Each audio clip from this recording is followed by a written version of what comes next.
So I think there is more talent on this team on the offensive side of the roster.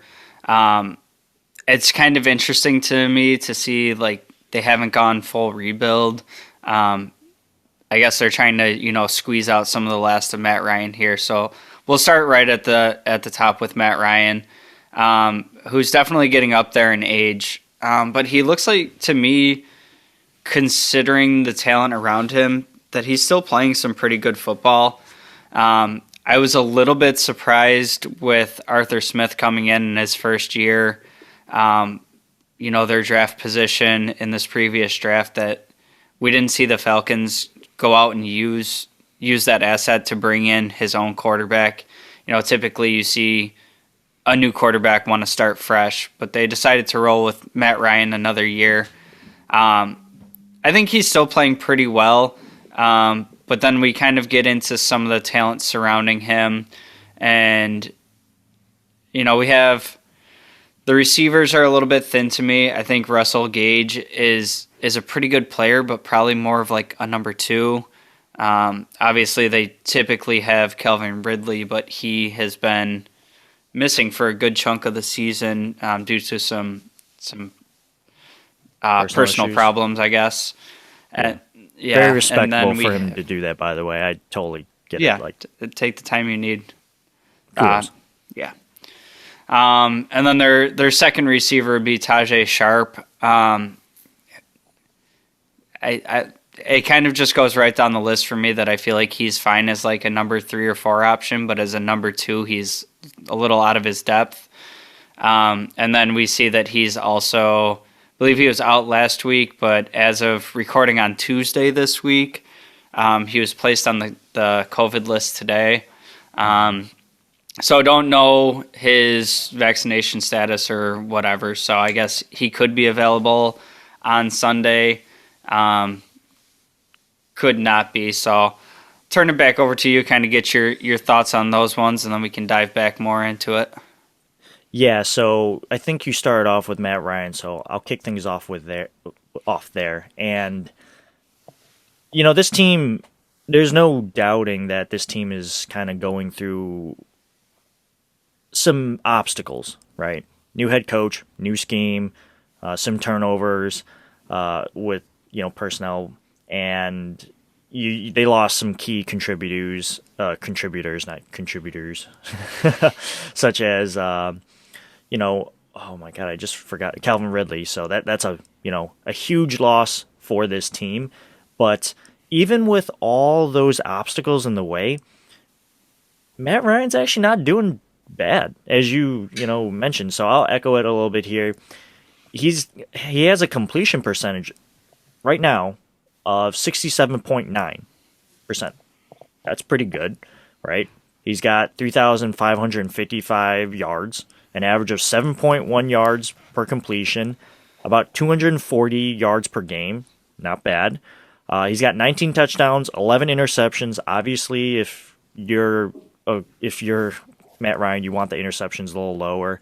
And he's got a rating of 91.5, which, if I'm not mistaken, 90's average. So that's pretty good considering what he's got to work with. So I think Matt Ryan's actually doing a pretty serviceable job with everything considered. So I think he's doing all right. You also mentioned that I think you said Cordell Patterson, right? I didn't get to him yet, but he's going to be on the list, so you can feel free to dive in there. Okay, you know what? I'll just flush out my thoughts and then we'll ping pong off each other.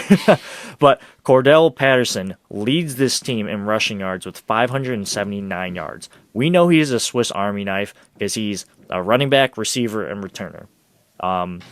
Also, shout out to Cordell Patterson's mom. I liked what he said. Like, my mom can work like 3 jobs or 2 jobs.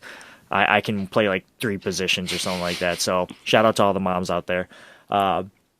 But he also, like I said, he leads the team in rushing with 579 yards, but he also is third on the team for receiving with 523 yards. So over 1,000 yards per scrimmage of scrimmage yards for Cordell Patterson. Definitely someone you want to watch out for since he's a chess piece that can move around. You don't know what they're going to do with him. Their leading receiver is Kyle Pitts. You mentioned him a little bit ago. Maybe you didn't. Maybe I don't know. I'm losing my mind here. But he's definitely someone you want to watch out for. He's got the high draft pedigree. He's got 949 receiving yards, and typically with tight ends, at least with Dawson Knox in my mind, which may be a little different. I'm not saying Dawson Knox is Kyle Pitts or vice versa, but with my experience with bringing in a rookie tight end, it takes time. It takes time for them to get the ball rolling. But the fact that, Kyle Pitts is the leading receiver of this team already is pretty impressive. And he's got 101 targets, 64 catches, 1 touchdown. Yeah, he's got 254 yards after contact. He's got the makeup of a superstar tight end in this league. And the fact that this is his rookie year production is pretty impressive in my opinion. So I'm not trying to have him highlight reel the Bills. So definitely someone we want to watch out for. And I just got to put this out there for my own selfish reasons. Mike Davis, I should have never drafted you in my fantasy football league. You're making it hard for me, although I am making it into my finals. But that's because I dropped you. So I'll let you flush out the rest of your thoughts there. Yeah, we kind of worked backwards here, but I like the way we did it here because I was saving Patterson and Pitts for kind of my last two there. Patterson, I think, is if Atlanta's to win this game, he's the X factor even more than Kyle Pitts.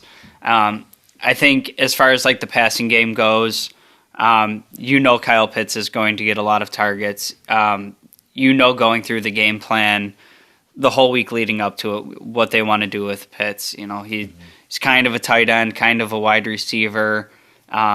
We mentioned earlier kind of them being thin at wide receiver. So he kind of benefits from that and getting the more targets. And the numbers that he's putting up for a rookie tight end, it's just bananas. And you kind of mentioned tight ends being a slow developing position.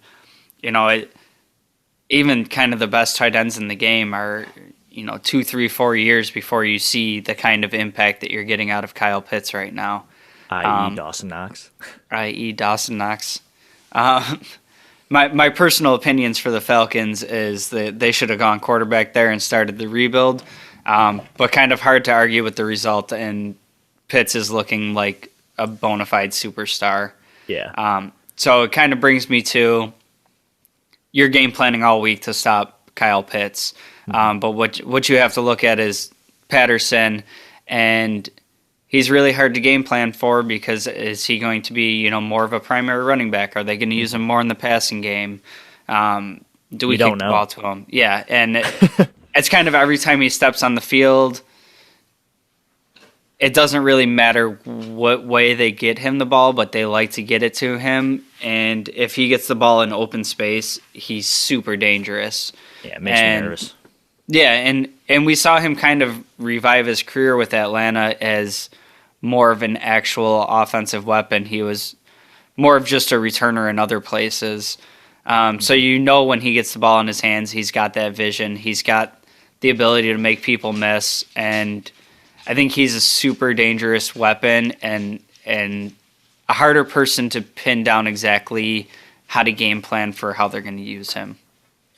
Yeah, and before we kind of move on to our next section here, because I think we did a pretty good job of flushing out our thoughts of the playmakers, we forgot about one true X factor on the Falcons. Oh. And it's Josh Rosen.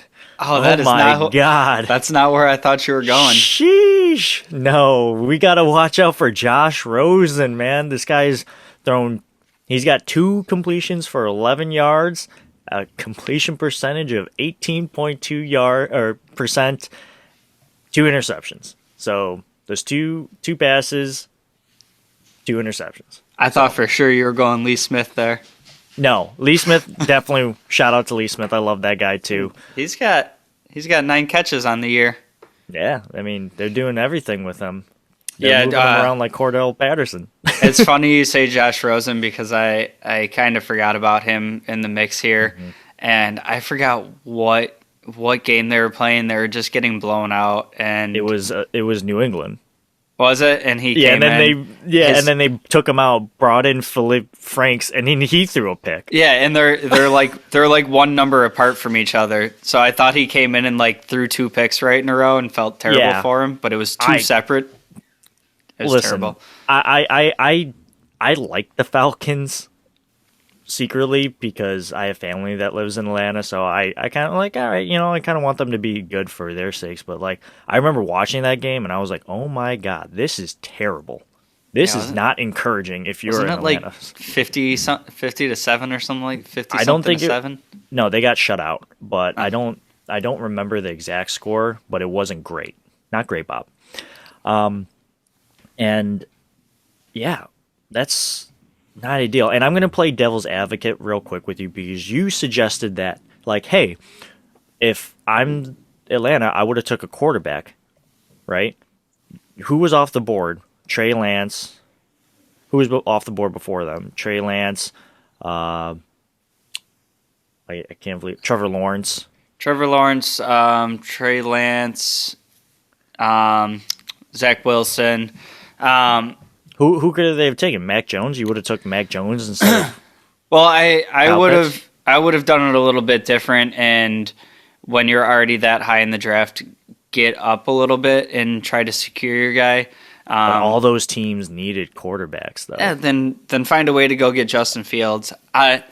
It's just me personally. I said the same thing when we were talking about Carolina and them bringing in Sam Darnold. I would much rather, if I'm admitting where I'm at as a franchise, I would much rather take my blows for a couple of years and bring in somebody that I think can be the guy versus trying to retread somebody that I know isn't. And like I said earlier about Matt Ryan, like he's still playing pretty good football, and I think that's even more of the reason to have moved on from him is going into this season, you probably could have flipped him to a contender or somebody that thinks they're pretty close and just decent quarterback play away and still got a decent return for an aging quarterback that isn't in your long-term plans. Kind of use those assets to go make a move to get one of your guys. Right. Well, I think that I disagree respectfully. I think that they saw a superstar in the making, and I think they made the right move because, quite frankly, none of the rookie quarterbacks are really pulling out all the stops right now. And they're rookies, so give them some time. And the last thing I want to talk about this offense before we transition to our fourth segment is that, Arthur Smith has played the Bills a decent amount of times. He's game planned against this defense, and he's had some success. And I think that pedigree of him and the experience game planning against Leslie Frazier and Sean McDermott is something that the Bills should be cognizant about, and I think we should all keep that in the back of our minds too, because we never know.